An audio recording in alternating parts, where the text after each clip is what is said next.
Okay, in this Codio Challenge 3.2 Fast Cars 1, we are provided with two input values which determine the speed of the cars. If either car is traveling at more than 70, then output fast cars, otherwise output OK.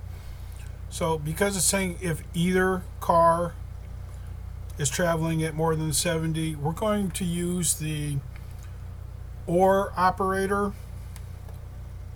So basically we're going to just say if either car, speed 1, speed 2, is more than 70 miles per hour, then output fast cars, otherwise output OK. So to do that, we're going to say if speed 1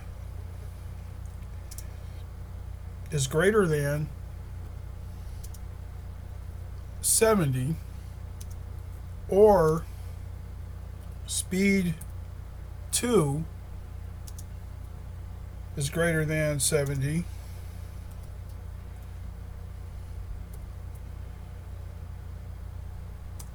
print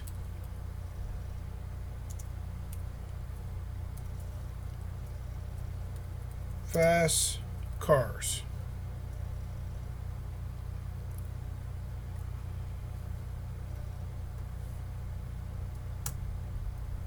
Else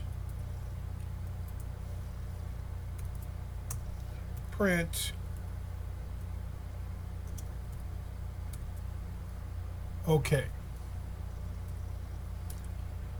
So we're just saying if speed 1 is greater than 70 or speed 2 is greater than 70, print fast cars, else print OK. So we go over here, we check it, everything's good, and that's how you do an if or statement, and that's it. Thank you.